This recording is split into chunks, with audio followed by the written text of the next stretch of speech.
more than we think we know.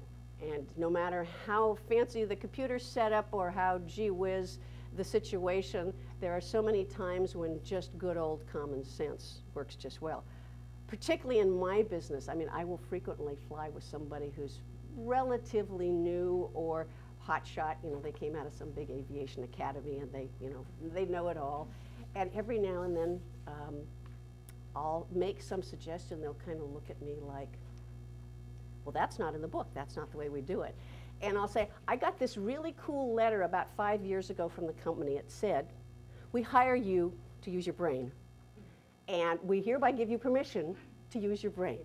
If you think there is a better course of action that's not, you know, illegal, immoral, or fattening, feel free to do it. So, for example, I fly a lot between Houston and Los Angeles.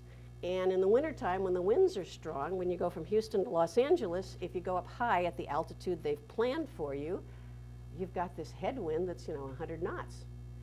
And so I've actually sat there in the cockpit, and as we climbed up to that altitude, I would write down 28,000, 29,000, 30,000. I'd write all the altitudes down, and as we passed through them, we can see what the wind is.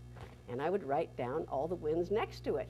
And we'd get up to 34,000, and I would say, as it bumped along, I'd say, I think we ought to go down. I said, why? It says here on the flight plan that we're supposed to stay at 34.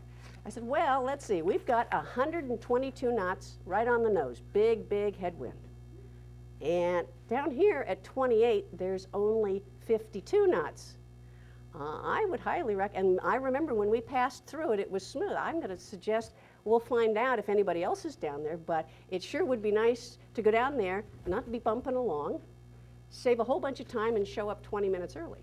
So I can end up looking like, you know, a great savior because the computer tells us, gee, this is cool. You're going to get there 20 minutes before you're supposed to. You're going to save 2,000 pounds of gas, and people will be happy because they aren't going bump, bump, bump. So a lot of it's using your brains and not being afraid to suggest it. Now, of course, the way you use it, you know, a little bit of diplomacy goes a long way.